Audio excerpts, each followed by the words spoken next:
Oh, thank God everybody's still here because I couldn't see anything because I forgot to put us in studio mode.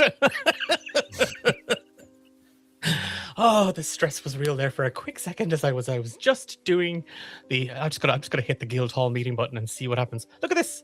Look at these absolutely brilliant, amazing people who have joined me this evening for the very first episode of our brand new adventure, the Emberlight Saga. Hello to everybody in chat. This is not how this game is always going to be played. I have discovered that I can't actually handle this. This is what I do in my day job. I usually have anywhere from 15 to 20 people looking at me, kind of going, and some of them are on their phone. Not everybody here's on their phone, but it's the awkward silence, it's the weird energy, and then I desperately try and hope to do something with the hour that I have. If this is your first time here, you are most welcome to D8 Dungeon. My name is Declan, and I am the resident dungeon master around these parts. I'm not the only dungeon master, but I kind of territorial, peed on a lot of stuff, so nobody really else gets to get in. So there's a couple of things that I'm going to kind of go through before we get into tonight's adventure. And that the first thing, and I think it's probably one of the most important things, is the Emberlight Saga is a story that is going to contain some fairly heavy, dark emotional themes. We'll be exploring loss, death, grief, and horror. We'll be discovering and exploring the concept of what it is to exist in a world where hope has faded into nothing. And in spite of it, those who continue to struggle, even in the face of the world's demise. There will be moments of immense violence. There will be a lot of moral questioning and uncertainty. There is already a whole heap of tension. That's something else to maybe explain about the Emberlight Saga. It won't be it's not going to be gratuitous violence. It's not going to be heavy gore, but it is it is going to be emotional. These are the things that, as a dungeon master, I like to explore. Our game will be played every Monday here on D8 Dungeon, with alternating teams going out on different quests and different adventures. But it's also going to be played offline. In fact, nearly everybody here has been already playing this game. We have been making rolls. We have been voting on what the guild does with our money, and we have been making some hard decisions. So even those offline missions, you are going to get to see all of these characters as they interact and navigate the world of what we've now just dubbed as Phaeton, because I was calling it Phaeton, and I don't like that. So it's Phaeton, the world of Phaeton. In our world, and in the world of the Emberlight Saga, the gods are gone. They're not silent. They're not distant. The gods have left us. In that absence, something has begun to take root. The world outside the kingdom has fallen quiet. Darkness encroaches at all edges. The world shifts and changes. Roads grow unsafe. Entire settlements fall silent. And where there should be answers, there's only emptiness. In spite of that struggle, the world continues on. The world and the Emberlight Guild. These people are not heroes. Not in the sense of going out on epic adventures. Not in the sense of thwarting the big evil. Heroes in the sense of people who do lots of small, good deeds for others. The Emberlight Guild protects what remains. We investigate the unknown, and we take on the dangers of this world so that others may avoid them. The Emberlight Saga, this story, is about them. It is about their choices, those consequences, and what it means to keep a light burning when the world around you darkens with every passing day.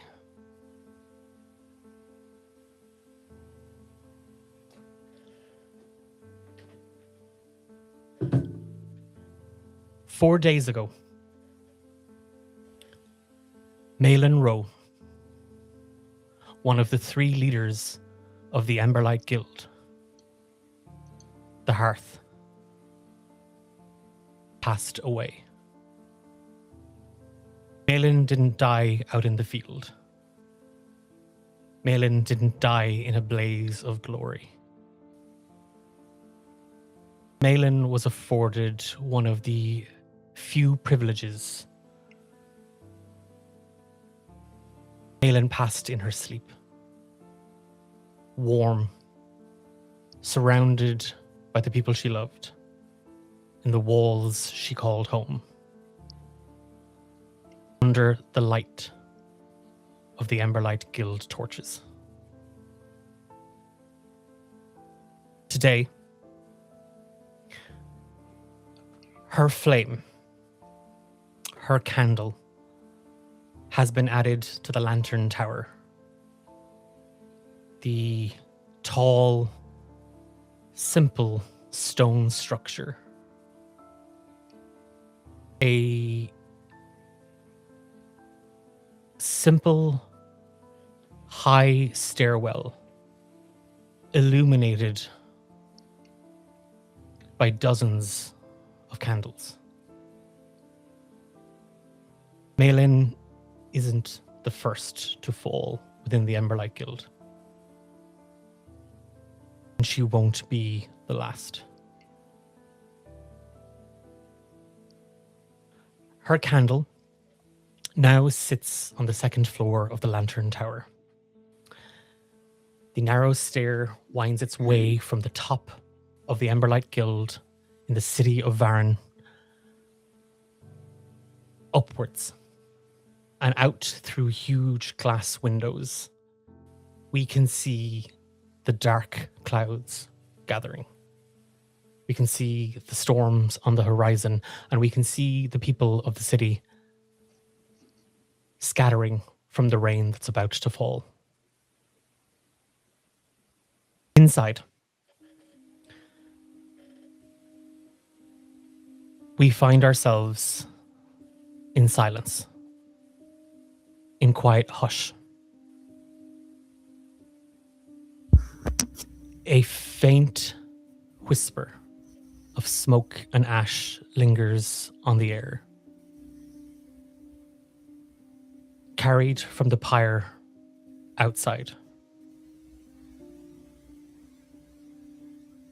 Malin's funeral was held today. It proceeded exactly as she had wished. No fuss, no faff, and no outsiders. No great big procession through the city. No gathering from those outside of who she considered family. No need to dress the moment up in big occasion. Malin had always encouraged you to sit with your feelings, to reflect and to consider them. And that you are reminded of by Thranos Keener, a lantern warden and member of the Emberlight Guild who has proceeded at Malin's request to carry out her final rites. No music, much to the annoyance of a handful of the bards who had wanted to play their dear heart out. Music is a fine distraction. Music can soften the edge and the hurt. Today, we should feel it and allow ourselves to move on from this. So the second of Malin's wishes. Today, 4 days after Malin's passing, on the day her soul was put to rest, she left one final instruction. Her seat on the council must be filled tonight. And inside the Emberlight Guild, in the forge, Great Hall, depending on what you want to call it as, our members have gathered. 5 have put themselves forward. 5 have spoken up and offered to lead the guild as its hearth, long standing beside the mantle, Orowine, and the great Valara. Hearth is a position that doesn't take care of paperwork, nor does it tend to the library or the supplies, the management of the guild. Those jobs fall to the great and the mantle. The hearth is here for you. The hearth is here for the people. The hearth is here to support and to guide, to offer advice, to listen, and to tend to the flames, embers, sparks, and roaring infernos, all alike. To take on this role is to take on the responsibility to all members within these halls. As we gather in the Great Hall, the long row of benches fill. The walls are lined with lanterns. Short, stubby candles flicker. There is a great heat in the room. There's a smell of spiced wine, of aged whiskey, of very strong fermented waxberry leaves. Valara, the one of our council, steps forward. A older woman, high elf, dark brown skin, and just this bundle of black, heavy curls that just sort of cascade down over her shoulders. You all notice, she's never tried to hide them, the tuft of white and grey and silver hair that has taken root. She wears them proudly. They are a badge of honor and of pride. Not that Valara would ever speak of such trivial feelings and emotions. She steps to the center of the room, taking each of you in. Her eyes slowly land on Yanara, Thrados, Felicity, Maliki, and Diego. And she gestures to a small stone platform at the top of the forge. It's from here the 5 of you will speak. Orion shifts to one side and he lights 5 candles at the front. All of you see our 5 candidates' names written in dark purple lettering down the front of the candle. Tonight, we elect our new Hearth. There's a strange energy in the room. Some of you might feel nervous, anxious, cautious. Others might thrive on the electricity. A good nervous tension, a good energy.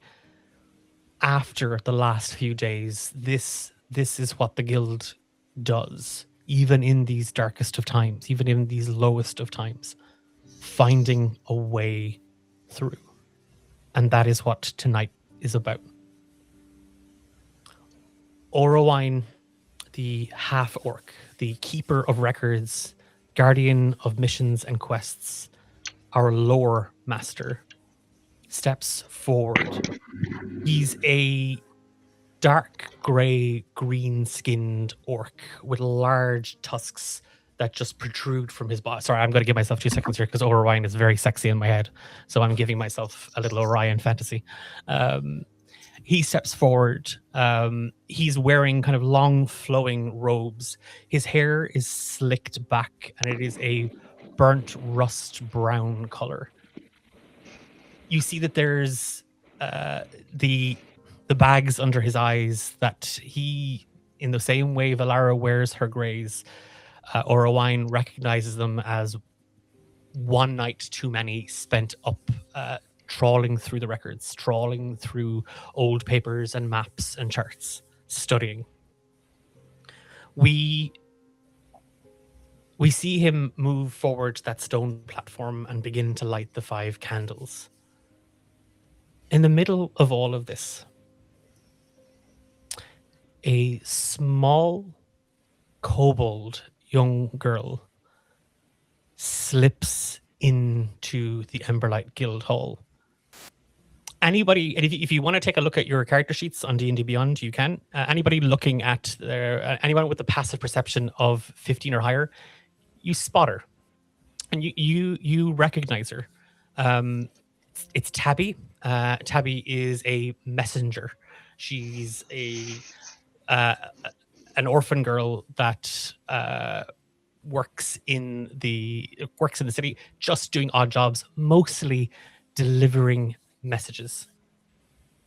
And she's kind of eyeballing through the crowd, and she's kind of looking around, and she locks eyes with Valara. Valara's kind of giving her kind of a stern look of, this is members only. And Valara is a woman of very few words, but very sharp, pointed stares. And anyone that spots Tabby can literally just see the poor young kobold just freeze, just kind of like, and just kind of give her a polite wave. And then she just mouths, Diego. And Valara just points to Diego, who had been moving up towards the stone platform. Our kobold runs straight up to Diego and slips a small envelope into his hands, holding out her right hand, the flat of her palm, straight up towards you, Diego.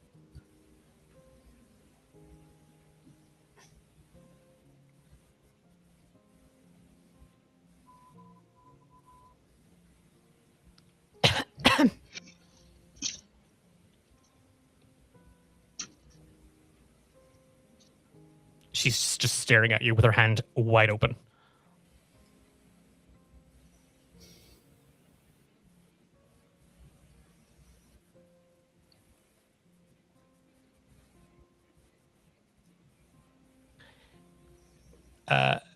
Just give me a roll. Give me a roll of a d4.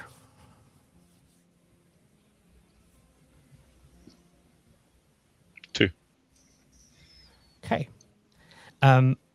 You drop 2 gold pieces into her hand. Her eyes light up, and feeling Valara's eyes on her the entire time, she turns tail and bolts. And some people in chat are saying they can't hear Richard's. Oh, but yeah, no, sorry, it seems to be fixed. Yep, all good.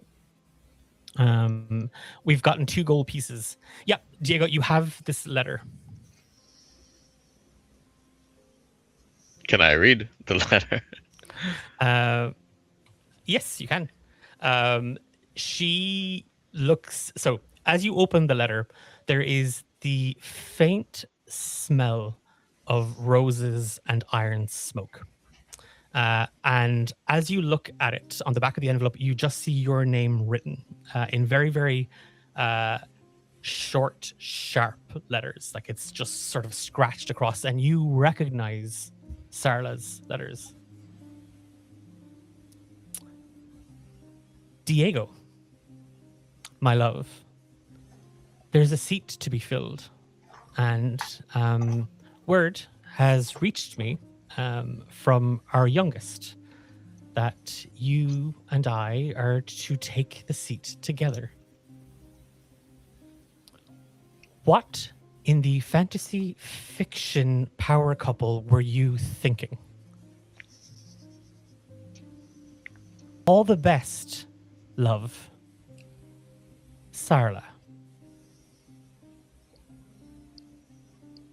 P.S. If you do manage to become Hearth, and it just trails off ...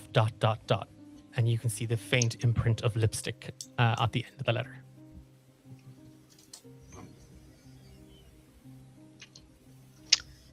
I shuffle the letter away and try my best to look like I'm not there, because I'm sure everybody who's noticed this is staring. Yeah, I think anybody that's kind of around is just kind of looking. This is a very big, important moment, and in the middle of it, we've just had a kobold messenger just rock in and hand you a letter, and those of you, I think everybody might notice. You definitely notice Sarla isn't here. Sarla is Diego's wife. And she is not here tonight. With this, you hear Orowine kind of clear his throat, and he steps to the stone platform, points to it.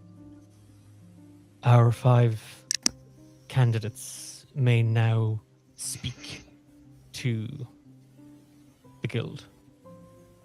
And he draws just a name from a small little box. Malachi Oakmere.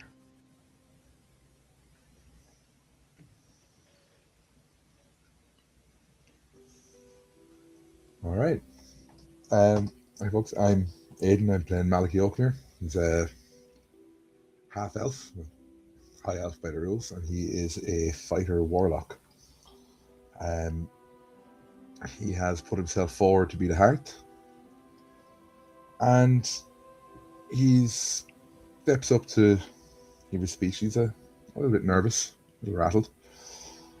It's a big occasion, and he kind of takes a moment to settle himself, and then he launches into his pitch for himself.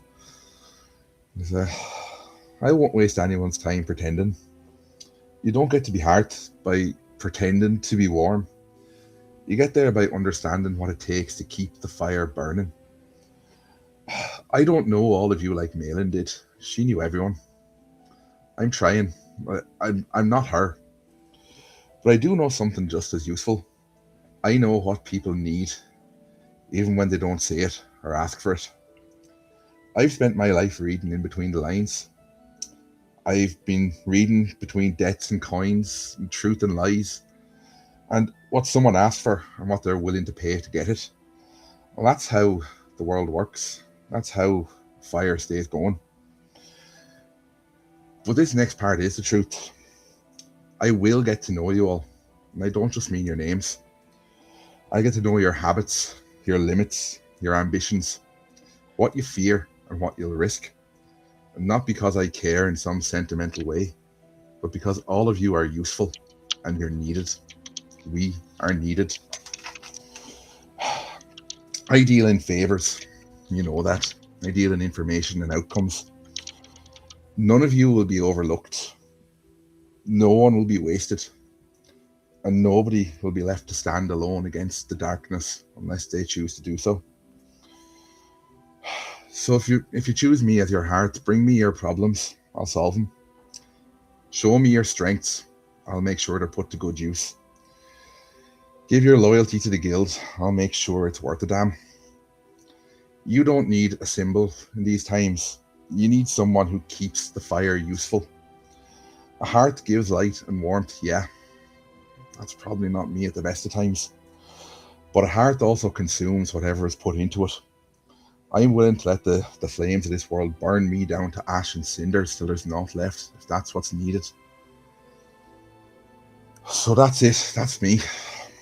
I place my flame within the heart, not to stand alone, but to be a light for all who would gather.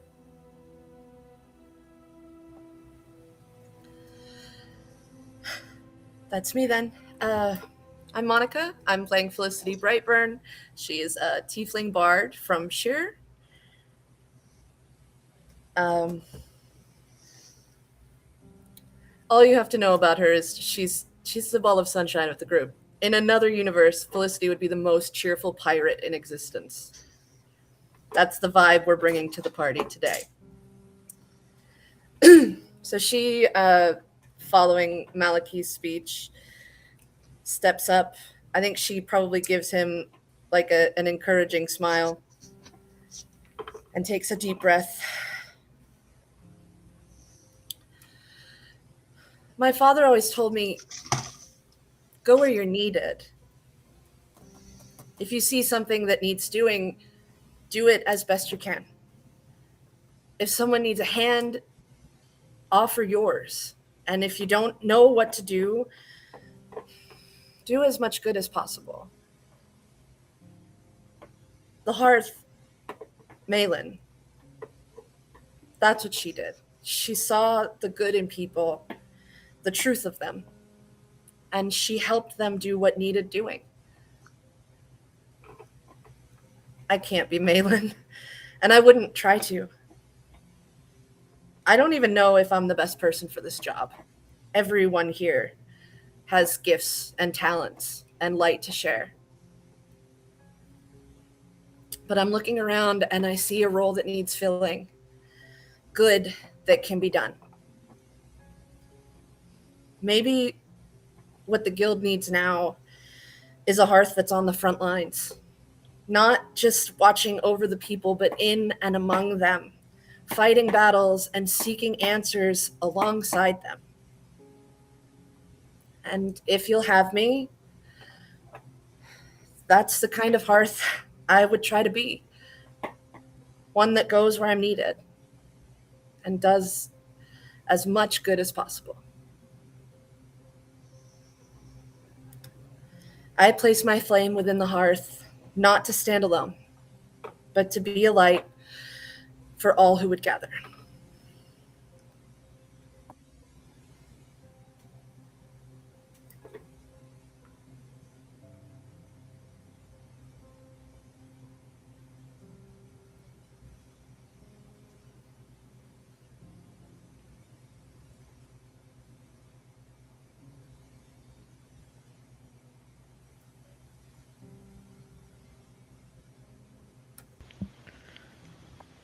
Stepping before you, clutching a mysterious letter tightly in his hand, his local baker, retired bard, proprietor of the Grand Adventure, and Sarla's husband, Diego Amarnarin.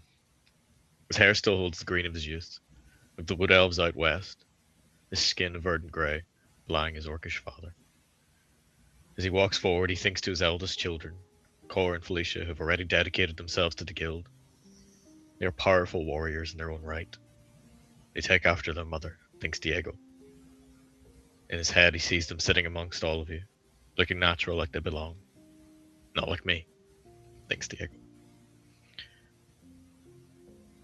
There are no stories about me. No renown to my name. To many of you here today, I am Sarla's husband. A Of course, father. I am the barkeep, the baker. But before any of that, I told stories. I travelled. I saw a little of the world, and as I travelled, I picked up tales, and I carried them wherever I went. That is what I did. That is who I was. But what you need to truly know about me, friends, is that I am afraid. And I see tonight I'm not the only one. And I say good. You should be afraid. Out there, beyond our light, is an imposter. A terrible mimic that makes a mockery of our once beautiful nights, of the darkness that once lay over us each and every twilight, that ushered in the stars, that brought comfort to our children, the sanctuary to our poets and romantics, our gentle escape, that onyx embrace, what we once had. There are some tonight who will stand before you and say that they will lead the charge, that their courage will light the way, that their sword arm is strong, or that they will carve the very bones from those who stand between us and the end. I cannot do that. What I will do is tell your stories. I will pluck and weave and guide and encourage you. And every whisper of your strength will echo and light the way for another. A catching burn, a forest fire of belief.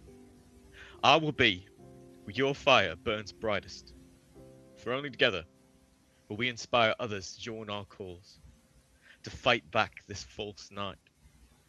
Only together will our story pass down into legend. The story of how we save this world. I place my flame within the heart, not to stand alone, but to be a light for all who would gather.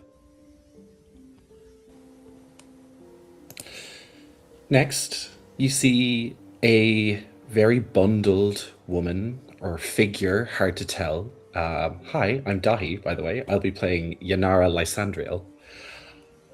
Yanara is dressed in... Her appearance is what strikes you first about her. She is covered from head to toe in white, beige, and earth tone cloth. A little pauldron or two, a capelet, and a face covering, with a little window for the eyes that you cannot see through.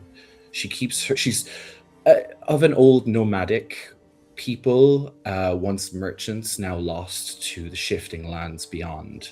She is a curt woman. Everybody here knows her as the master cartographer, map keeper, and master craftsperson. She did not speak words when she spoke up to become a candidate for the Hearth. She simply stepped forward, and she does so again. Greetings, members of the we'll go back. Greetings, members of the Emberlight Guild. You all know who I am, and I will not stand here and wax lyrical about my accolades, my acumen, or my ability. I shall not. I shall not speak about the darkness beyond these walls. No, because we all know what is beyond. Instead, I come here to do something slightly different, something my... She pauses. Dear friend would likely scold me over. I come here to pay tribute. I wanted to stand where she once stood. I wanted to see what she once saw. Because only then can we really imagine what it must be like to have shouldered the responsibility she did for so long. I come here to honor her, Maylin Rowe, my best friend, my greatest confidant, and the reason I am here today. I do not care personally if you vote for me or not. I come here to honor her. And I urge you all to do so too. She remains silent for the remainder of her time allotted. And when it comes to an end, she quietly says, I place my flame within the hearth, not to stand alone, but to be a light for all who would gather.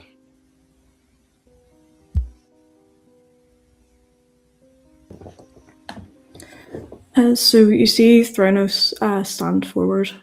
He's a Shadowkai, a cleric of the Grave Domain, tall and slight with ash pale skin stretched over sharp features, I want to double check. and pale eyes rimmed with dark that seem to linger a moment too long in the living.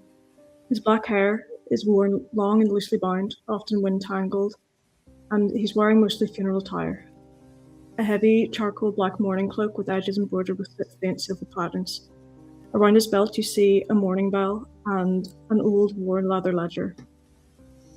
He walks like a man already half acquainted with the grave, and he keeps a careful record of the dead, speaks their name, although they still matter, and carries the quiet certainty that in a world abandoned by its gods, remembrance is the only mercy left. When he stands up in front of everyone, he kind of clutches his ledger close to his chest and closes his eyes before beginning. The one who left this place is gone. However, the fire did not go with them. A hearth is not the flame. It does not burn on its own. You are the fire. Each of you carries something worth keeping. Skill, will, memory, stubborn life. The hearth does not shine. It shelters. It gathers. It keeps the wind from snuffing you out. I've spent my life remembering the dead, but the dead do not need us as much as the living do.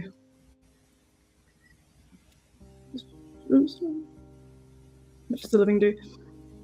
If I take this role, I will not only remember those who we lose, I will work to preserve those who still stand.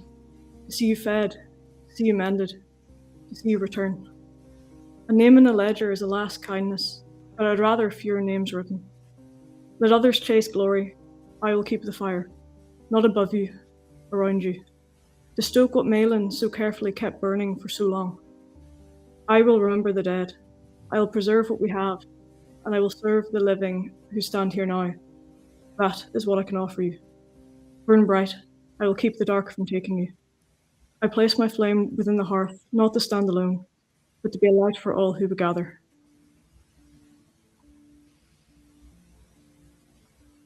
With our 5 candidates, Orowine and Valara move to the center.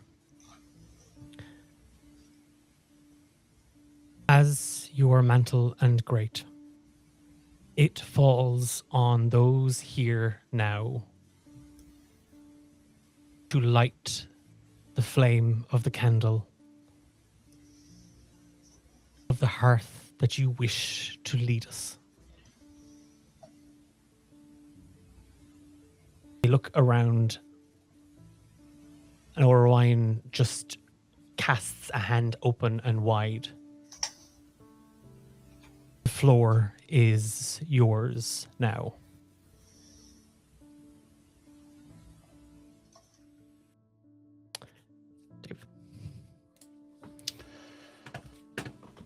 Old Bill steps up.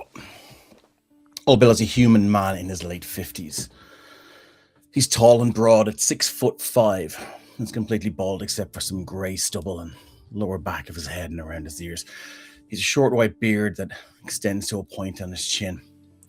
Bill has kind eyes with plenty of laughter lines around them from back when life was good for a while. His resting face would be described as open, pleasant, and friendly. Typically see him wearing his battle-scarred leather trousers with a white grandad shirt underneath his leather armor and a black cloak. He steps up to cast his vote. There's a deep sadness in his eyes, visible even from across the room. Anyone who knows him knows he would have spent a lot of time with Malin over the years that recently passed on Hearth. He looks out across the guild members, pride mingling with the sadness in his eyes at the thought of all the different lives together under Malin's steady hand. As he scans the room, Bill's eyes settle on an empty seat in the front row, and his eyes widen while his face goes deathly pale. He takes a step back and his trembling hand goes to his chest. Anyone close to the front or standing behind Bill hears him whispering, No, not again, not you, not here, not now. You have to go away now. I've suffered enough. His head bows down, his chin almost resting against his chest now in an effort to break eye contact with whatever he's seen. As his shaking hands crush the pages he was going to read his prepared words from. Looking up once more, tears in his eyes, he barely manages to utter the words, I'll join my flame with Felicity Brightburn. He turns on his heel and walks briskly from the chamber, not looking back.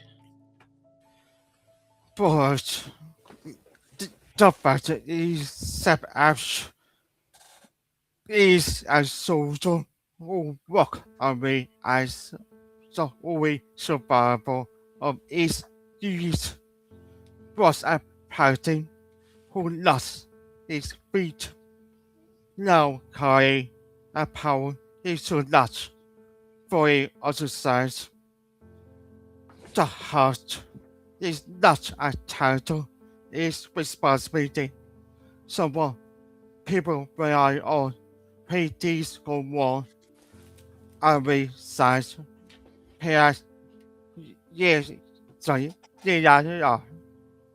I have seen how she handles things, how she supposed to team. She has what the heart needs. I saw my brain with Sarah. Let her let guide us all.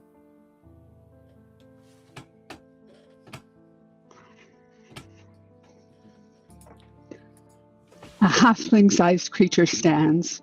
Mottled green-gray skin shows through the rents in a ragged cloak, its hood slit for goblin-like ears. Her face is mostly shadowed. She speaks.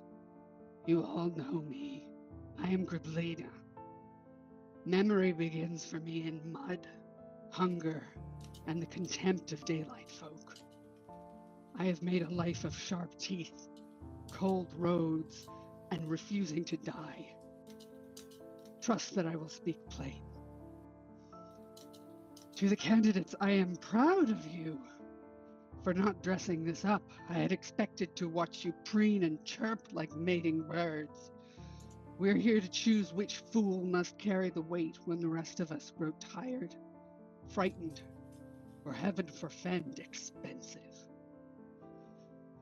Plenty of you want the title. Of course you do. Titles are cheap.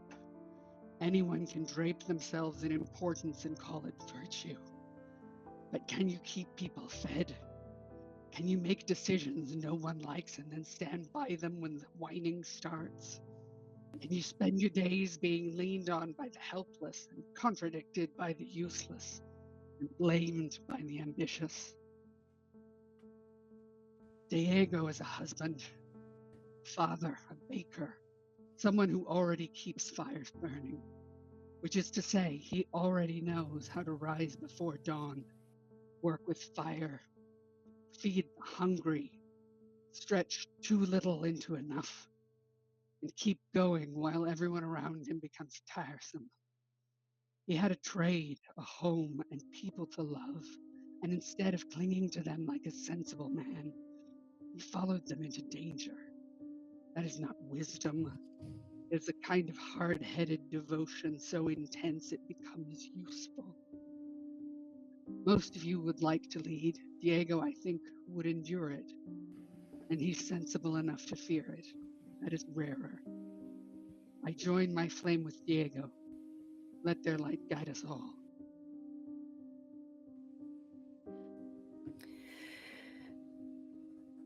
My name is Dana Liu, but you can call me Zool because there is no Dana, there is only Zool. And I am playing Serenity Falls. You see before you, stepping forward, a tiefling monk. She might remind you maybe of a cross between a snow leopard and a snow lynx. White fur, gray accents, tufted ears, a gray robe with blue accents that bring out the blue in her eyes, blue wraps around her wrists and ankles.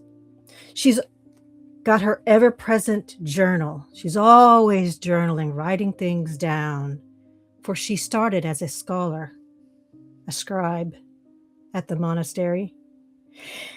And as she stands to talk, she puts her hand on a necklace of iron beads, for she is from an iron mining family up in the mountains. and she says, by Tawar's tears, I will miss Malian, our hearth. I will miss her guidance. I will miss her strength, her fairness. She knew us all, for that was hers to guide all of us. And her years of wisdom I also see in one under whom she placed me. These last 6 years, I have been under the mentorship of Yanara, learning the craft of cartography. Yanara has what it takes to be our hearth. I join my flame with Yanara. Let their light guide us all. And she pads silently off. You see her shoulders slump and she takes a big breath because she is not used to being in front of people. In that moment, as Serenity just sort of slinks backwards in the way that a cat who has walked into a room full of people and suddenly realizes there are one too many in this space does, two voices speak up at the same time. Reishi and Omar. Hi, I'm Drew. I'll be playing Reishi Pookie Inkwood. Reishi is a forest gnome spore druid with a mop of curly ginger and raspberry colored hair, usually sticking out from underneath a big mushroom cap or playfully adorned with mushrooms of bright blues and purples and greens. She's quite young for a forest gnome, so early 40s. So about early 20s, mid 20s in human years. She has sun-kissed skin with faint patches of mossy greens and browns, bright green eyes, long pointy ears. Along with her trademark mushrooms, she always has a trusty staff and a beautiful woven willow basket on her back, filled with all of her mushrooms and covered in pretty lichens. In the Emberlight Guild, her main job is a wilderness guide or a medic, but she's also a keen cartographer and herbalist. So while out on the job of hopefully keeping everybody alive and on the right path, she can also be found making sketches in her book of any changes to the map or terrain, also collecting samples of various plants and fungi along the way. She's not from Varen. She's from a very remote forest far to the south, a rather seclusive or reclusive enclave. So she's known for being a little bit socially awkward, maybe. She's a bit of a mushroom pusher. You know the phrase that there's a whiskey for everyone. Reishi firmly believes that there is a mushroom for everyone, so be ready for that. Apologies ahead of time. However, she is mostly known, I think, for being very loyal to the guild. She firmly believes in our mission, our statement, our job, and she'll work with anyone and everyone doing whatever needs to be done. As for the vote, Reishi will steel herself and take a deep breath and step forward. The hearth is the light that keeps us all going during the darkest of moments. The hearth knows its people and fuels our strengths, making sure we all work together so that we don't burn out. That, to me, is what the hearth is. This was not an easy decision for me. I've worked with many of you, and I believe that a few of you would do a great job. However, in this moment, I believe Janara is best suited to serve as the hearth. Janara encourages us to share our skills, celebrating what each of us brings to the table and pushing us to constantly better ourselves while leaning on each other. With this, I will add my flame to Janara's candle. Thank you. Hello, everyone. My name is Omar Vicena, and I cannot in good conscience cast a vote in anyone's favor. The old hearth isn't even cold, and we're already lighting a new one. That's not right. I know that we live in a place and time where we need to move forward, where we need to advance and keep fighting. But this feels wrong. It feels wrong. We all carried a lot, but she never made it feel like we were alone. I trusted her with all my heart, and I'm sorry. I know that there are people here that are well-intending, but I just don't trust you like that. Not yet. So I fear I must abstain in voting.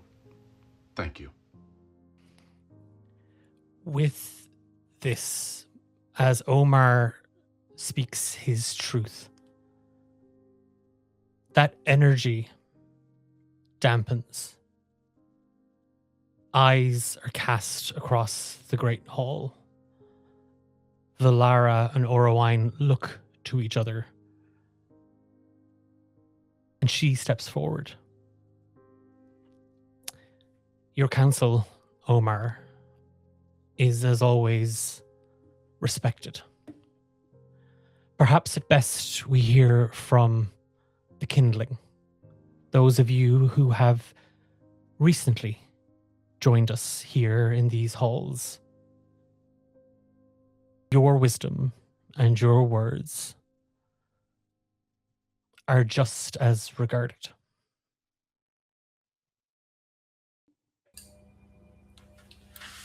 My name is Firin, Orc, Cleric of the Protector Order. Green-skinned, broad-shouldered, built, as my mother put it, like someone the gods ran out of patience with halfway through. Dark hair, a jaw that's taken a few hits, and judging by the shape of it, lost most of them, and a face that smiles when it shouldn't, which I'm told is constantly.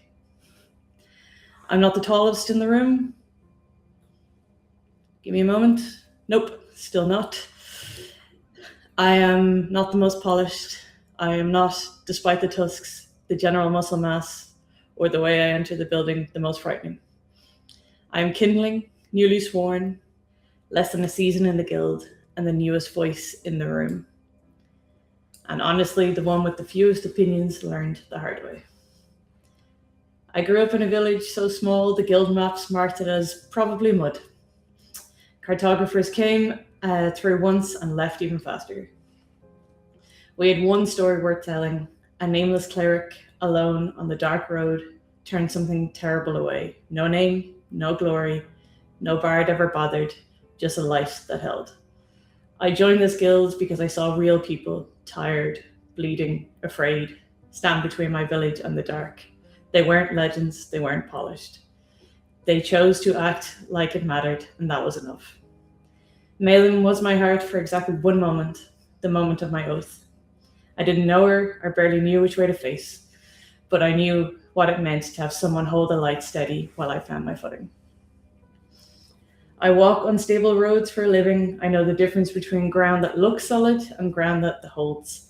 This guild needs a heart that holds. Not the loudest flame in the room, not the prettiest, not the one with the best cloak, though credit where credit's due.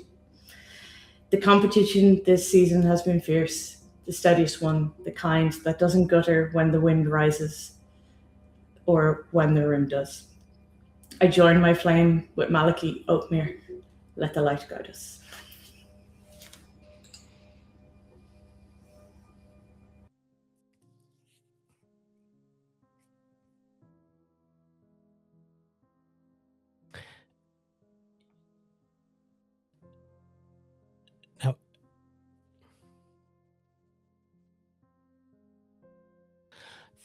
think, like, am I the one that unable to hear? I can hear some. Okay, Sam, I just want to double check. You might have muted yourself at source. If you want to just double check your mic.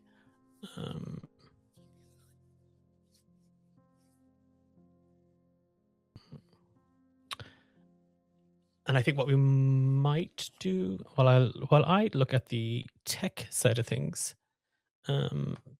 because this is what happens, I think, when you put 19, 20 people in a room together. Now. Yep. I'm so sorry. Sorry. Everyone. I am so sorry. And then this pulls her way up and out. But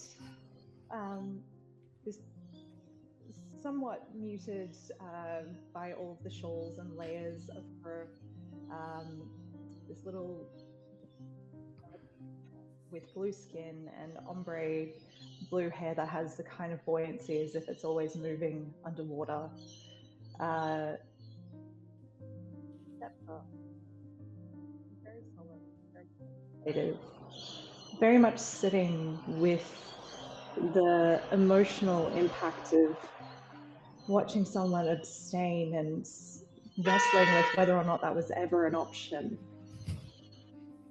You must not live without a heart.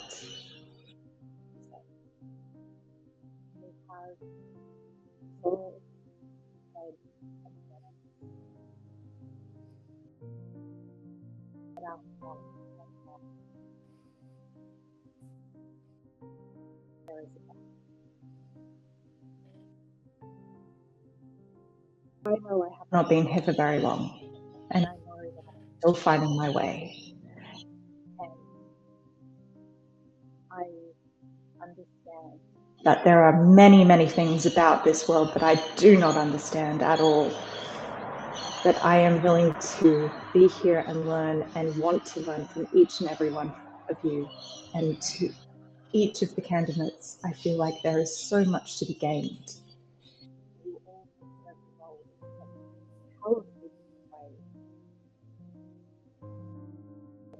When I think of Malin and I think about the role of the Hearth as I've seen it so far, it really is about the fire around which we gather and who gathers us together, who holds space and makes us feel not only welcome, but needed and valued, essential, regardless of how much or how little experience we have, or how developed, and she looks down at her hands, our abilities could ever be.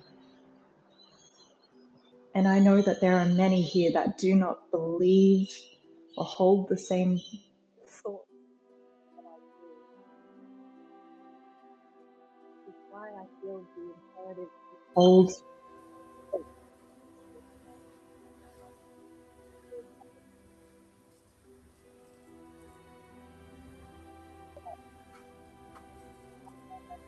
publicity that they're like that as well.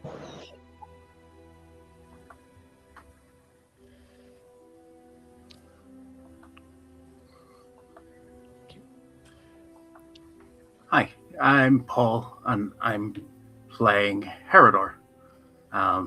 He's a fairly young-faced, strapping boy from the farms, from not a decent bit away. He is, well, he's only been here for a couple of weeks, been in 1 or 2 missions at most. But he's taken his oath like everyone else, and he's going to step forward. Some of y'all just said lots of very big words. I understood some of what you said.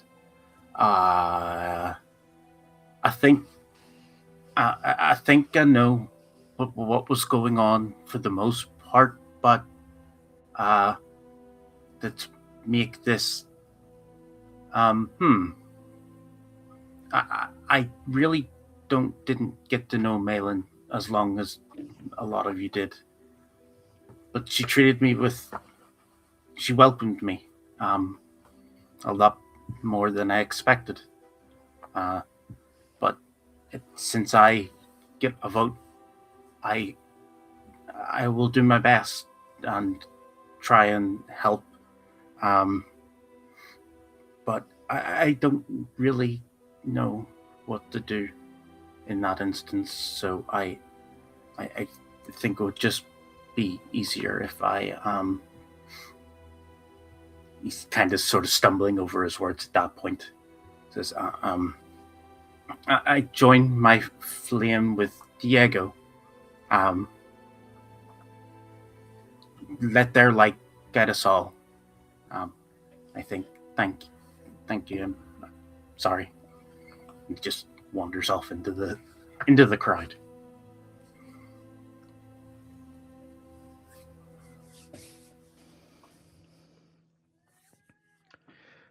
My name is Randy. I play Guy, who is a young Goliath bard with grey skin that's shiny like a pebble after a wave has left it on the shore. His eyes are bright, piercing, and have purple irises. His expression is neutral, or with a slight smile, and he has pronounced cheekbones and a curious, open, inquisitive gaze. He's standing at 7 feet tall, a large, wide frame, and lean. He's wearing a black see-through shirt with a pattern of flowers and a red coat that slightly floats in the wind as he steps forward. And he says, I am truly grateful to all who have given me a warm welcome.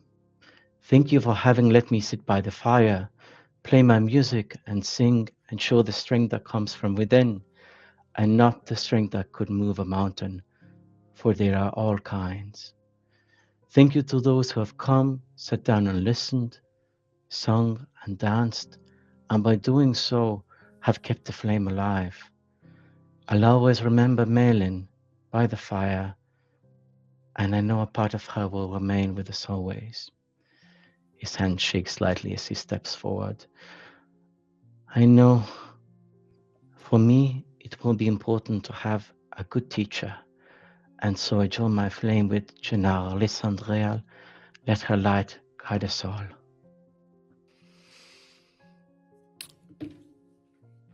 With this, Orowine takes stock of the candles in front of him, the flames all burning bright. The room hushes, and then eyes fall on Eric. Eric, a small halfling figure, moves through the room. It takes effort when you lead a life where you always have to tread carefully to sneak ahead. It takes effort not to do so right now. He does his best. He doesn't say anything, no speeches. He just stands, breathe. I join my flame with Dinara. Let their light guide us all. And he goes back to the shadows where he will wait for his next assignment.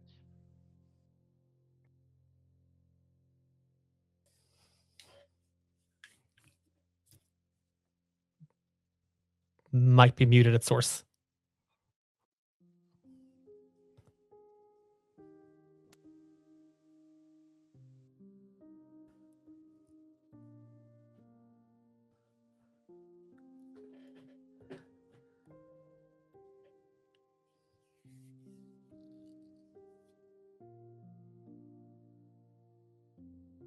No, it won't break. And if you don't come back, I can bring you back in that way. So what we'll do is, Aaron, are you good if we move on to you? Also, can't hear you. That's because I mute myself. Oh, okay, great. Thank you. Thank you. I'm not next to the list, so do you still want me to go next? Oh, Thank you for pointing that out. Dax is next. Yes. Yeah. Sorry. Why did I put Dax in at the bottom? Never mind. Yep. Hi, I'm Paul. I'm going to be playing Dax. From the corner of the room, you hear what it can only be sounded as an iron rusted gate scraping against cobblestones. As a mountain of plate armor stands, which good. On his left cheek is a brand known as the Sin Eater brand, a dark sun with spider-like veins that crawls across his skin like obsidian cracking. Which good. Within the sun is a number, 510. People who know this brand know them as the Sin Eaters, despised by all for the atrocities that they did during the final acts of the military. He is a Goliath with soot and ash stained skin from thousands of fires. His hair is tainted and tangled, a mess. He stands. As the tool does not choose the hand that wields it, and the shadow does not ignite the flame that casts it, I cannot take the risk that I will taint the flame of hope. I, Dax, abstains from the vote. Let their light guide us all. He sits down.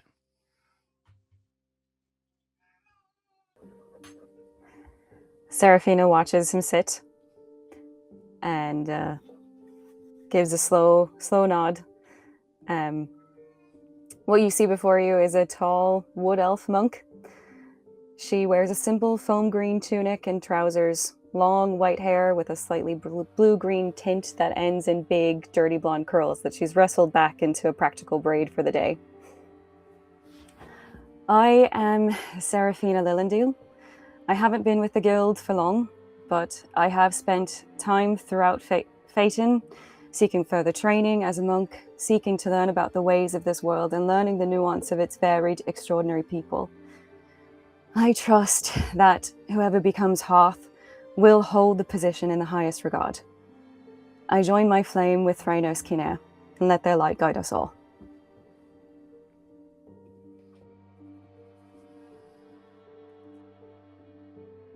Muted. Yeah, there we go. I have to find the mute button. Hi, my name is Aaron. I am playing Alar Thornvale, a high elf druid of the land. He's a lantern warden. So Alar Thornvale, his features are refined in the way of the high elves, yet softened by the years spent beyond the safety of the cities. His face is sharply defined with high cheekbones, and his eyes are a pale green with flecks of gold. His hair falls loose in waves to his shoulders, a muted ash blonde that catches the light like dry leaves in the early autumn. It's not styled but allowed to fall naturally, often tied back with a loose strip of leather when he wants to work, when he works or travels, and strands will frequently be stirred by the wind or neglect. He was born in Varin, where the older wards press close to the city walls. He grew up listening to scholars speak of maps, rivers, and careful balance between forests and stone. When the lasting dark began to twist the land, he watched the roads shift and echoes return wrong. During one of the first hush rains, his father fell into a waking sleep that he never recovered from. You'll always see Alar walking through the guild hall with his staff close in hand, never leaving his sight, and also always writing things down, making sure he takes note of things that are around him, oddities that he sees, and always ink on his hands from the writing he does. He stands there in front of the guild. May the light guide us all to make the correct choice. We must be prepared for the coming times ahead. For this, we need someone with a great sense of what is right and that what is wise. They would be a great choice for this reason. I join my flame with Thranos Kinnair. Let their light guide us all. And with that, he steps away.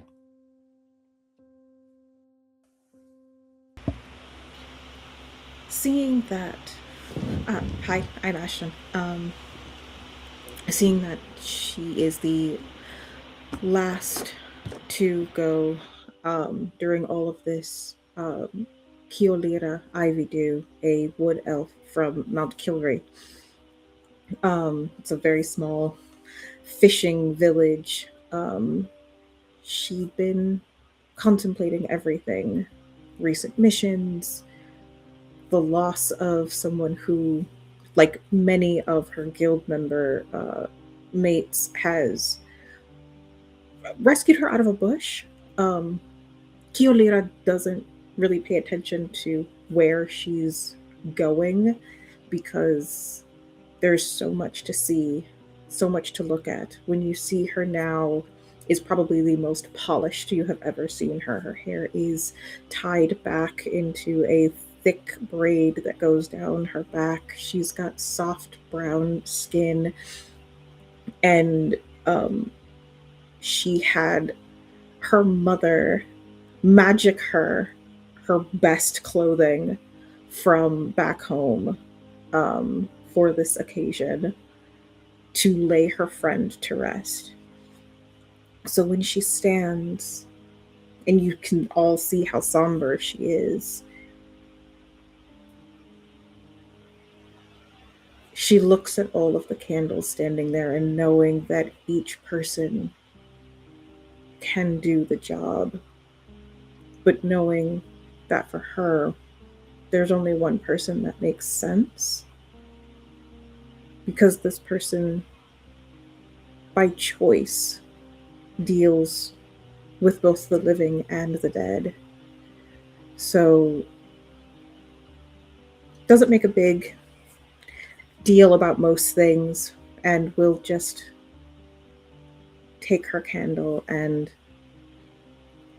without much preamble, because there are still tear streaks coming down her face, I joined my flame with Theranos. May they light the way. And she will sit back down, hoping that she's made the right choice.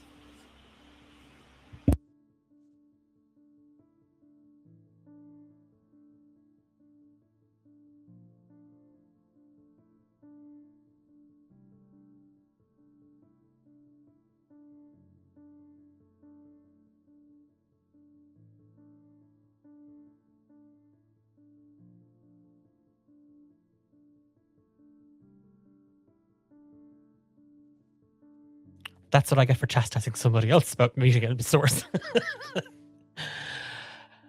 Declan muted. Yes, I was. Apologies. Orowine and Valara look across the room at all those here, all those who have offered up their light, offered up their words, shared their hopes and their fears for the guild. Orowine and Valara move in around the stone pedestal, and there they begin to count. And we are taking a well-deserved 10-minute break. Okay, we are going to be back. I'm going to flag just a little code into the chat. Remember, get up, have a hydrate, bio break if you need a bio break, stretch. We will be back in about 10 minutes. Any of those who nominated, I am so sorry, because if this was me, I would have voted for myself. If you are voting for another player, can you let me know, and I will tally that against it for them. So you can DM me on the Discord, and we will come back to that. Thank you all so much. Thank you to everybody in chat. Thank you to just this ridiculous amount of people on one screen. I'm so excited, and I'll just tell you all that if you thought the abstentions were a surprise, see you in a bit.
we're back, and I'm not going to repeat my gushing. I'll keep that for the end. I'll revisit the compliments, but for now,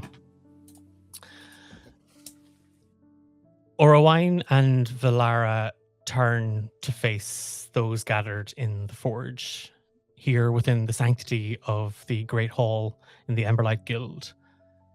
They hesitate for a moment, and Yanara, between them, you sense hesitation. And Orion goes to speak.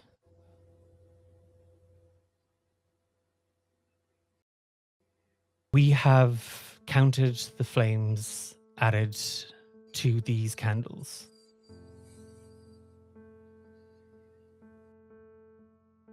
We find ourselves at an impasse. All your flames burn bright.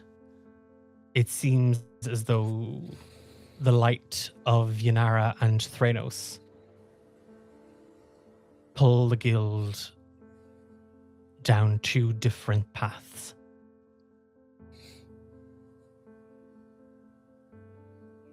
There can only be one hearth. Only one member joins us on the council.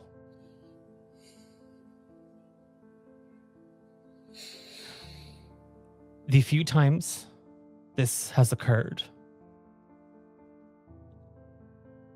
we ask you all once again to consider, should you wish to vote again, should you wish, we must elect a hearth. Yanara steps forward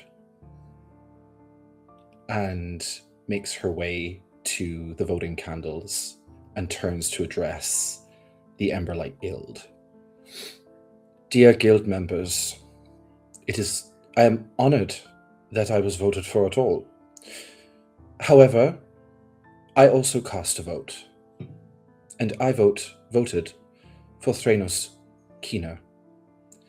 Thranos has proven himself invaluable to this guild.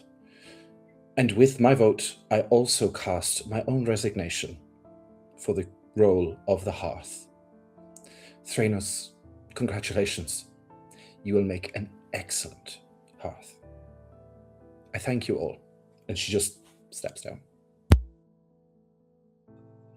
Valara just stares daggers at you, Yanara. Her eyes trace you as you move away from the stone platform at the top of the hall. And Orowine immediately goes to one of the guild records and begins to look for this. Look for has this happened before? Has this occurred before? Has a heart candidate tied, then voted for somebody else, and then withdrawn their candidacy? He looks to Valara. She doesn't take her eyes off of you. And then she moves to the middle of the room towards you, Thranos. And at this point, I need everybody to make a wisdom saving throw, please.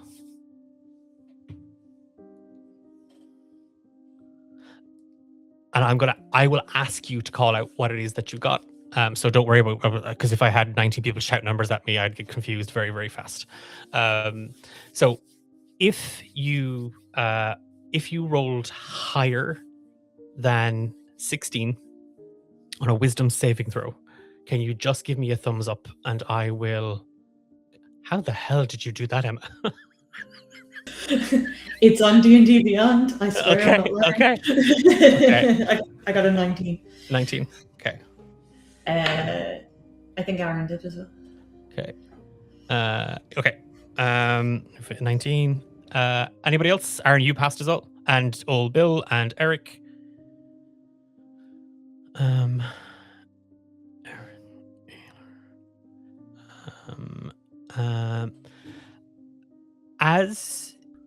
As we watch this unfold, as we see Valara move towards Thranos, you see her take the candle with Thranos' name on it and starts to hold it up alight.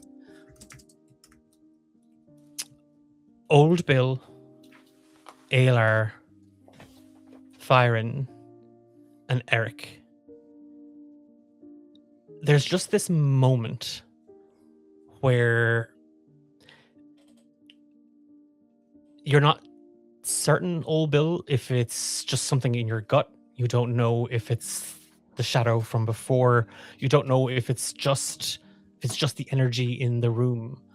Fyron, the hairs on the back of your neck are standing. Like there are goosebumps run up and down your body. Eric, the whispers start to chatter and laugh. And Alar, the staff in your hand begins to tremble. All of the flames in the forge explode into brilliant light as Thranos' candle is lifted up and the walls begin to tremble. And you see Valara just kind of look around, and she makes eye contact with Orowine. This isn't part of the ceremony. This isn't... The entire hall begins to rattle and shake.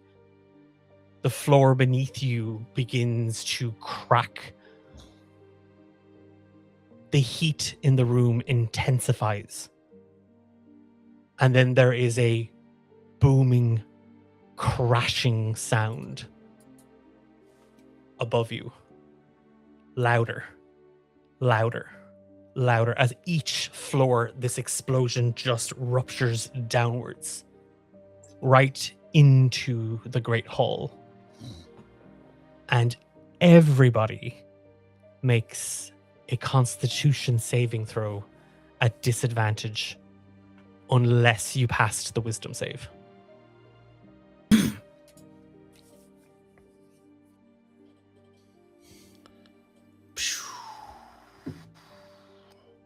Can I use a luck point on this? You can? Yep.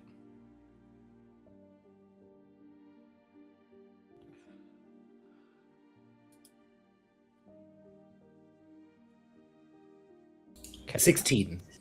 Okay. Did anybody get less than 16? I don't know what it's done here. Sorry, 1 second. I am very new to D&D Beyond, so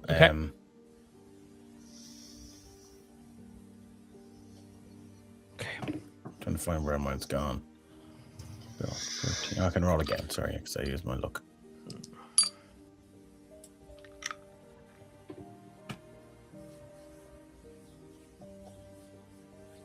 Okay. If you rolled higher than 16, you take 6 bludgeoning damage. If you rolled under 16, take 12 bludgeoning force. Like it's a combination of bludgeoning and force damage. As the room around you just explodes outwards with this incredible force of energy and flame. Your eyes burn. Your nose stings. There is dust and smoke in the air.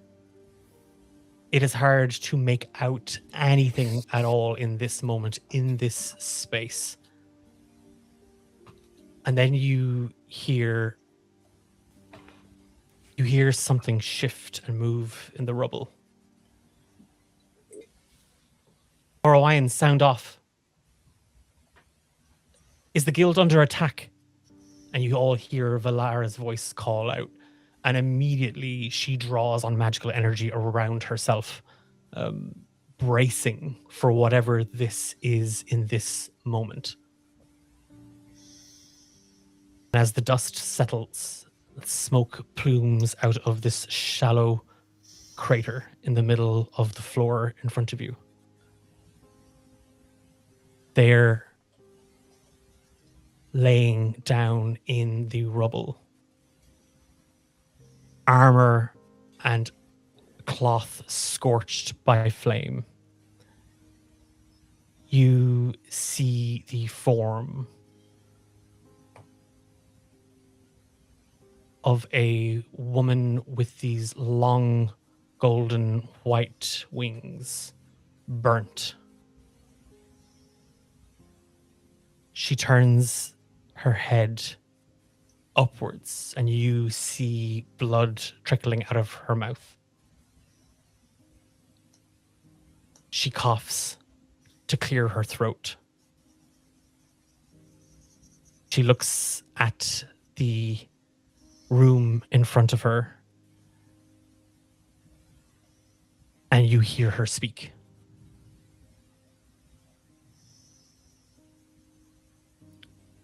And I'm really hoping the camera thing is all fixed, because that would be the weirdest letdown.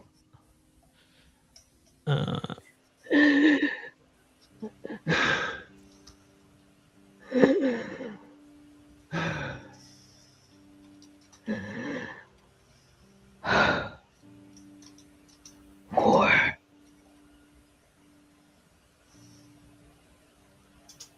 And she collapses.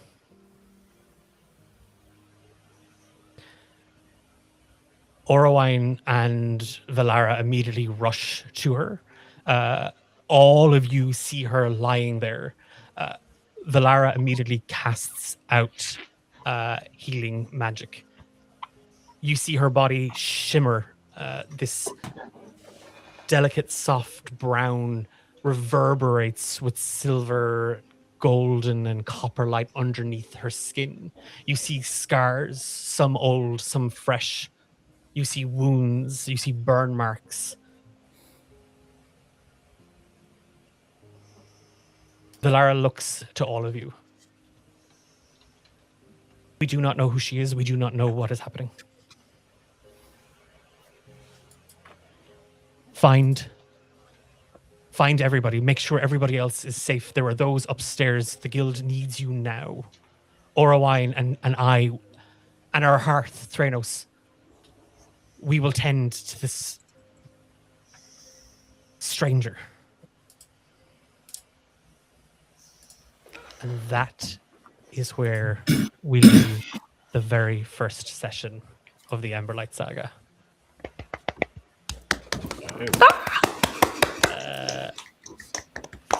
Folks, a massive, massive thank you to Emma, Paul, Dahi, Soph, Monica, Randy, Tony, Ashton, Dave, Tendai, Sam, Kate, Gabrielle, Paul, Aaron, Aiden, Richard, Amelie, and Zool. Jesus, that's the longest read of people I've ever had to do on a stream in one go. I knew going into this that you were all just going to do this absolutely incredible. I was that thing of they're all just going to start one-upping each other. They're all just going to start one-upping each other. And you all just, yeah, you did a absolutely phenomenal job. So did you.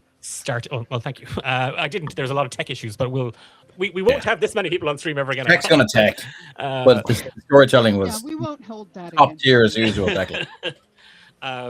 We just need to get all of us in the one room to play around the table and just stream. How can we the do one that? camera. Okay, so those of you outside the country, you've been summoned. We're actually back next week, and the Emberlight Saga is going to be a weekly campaign. And who is this stranger? What does she mean by war? We might find out next Monday. I'm Declan. I've been your dungeon master. This has been everything I wanted to do and so much more. So thank you so much. Thank you to everybody in chat who joined us this evening. I'm going to do a little bit of a shameless plug for who we are and what we do. If you are into tabletop role-playing games where characters and narrative are at the center of it and not the mechanics, because I really hope you're not into the mechanics, because I don't do the mechanics. Then welcome to these parts. I am the creator of a number of different shows here at D8 Dungeon. Our award-winning podcast, Romancing the Dungeon, releases every second Friday. There's a brand new episode out this week. We have another new show, not a new show, a new season of a show starting on Thursday called Random DMs. And there's some familiar faces there. One of them who might be a spoopy warlock, and the other one who might have just fallen out of the sky and blown up half our guild. But that's on Thursday. If you want to see us mess with Strahd, and you want to see me do sexy homosexual Strahd, there's no other version of Strahd, he's gay. Then that's what we're going to be doing on Thursday. I also run a show with Ben from Homebrew Quest called Ben and Declan on a Roll, where we just talk about tabletop role-playing games, the hobby, and all things adjacent to it. There's a bunch of new shows coming to D8 Dungeon. And if you want to take part, if you want to get involved in any of those, the best spot to find out all that information is in our Discord. So you can join. There's a little link I put into the chat just there. It's gone 10:30. I promised these people I would not keep them up past 10:30, so I apologize. It's gone a little bit over time. We're going to do a bit of a decompression afterwards. Thank you so much for joining us this evening. I'm so excited to tell this story and all of the stories that are going to take place in the Emberlight Guild here on stream and offline. Love the Hearth, Dave. Thanks so much. With that, have a good night, have a good week, and I'll see you Thursday, hopefully, for Random DMs. Bye, folks. Back to the candle.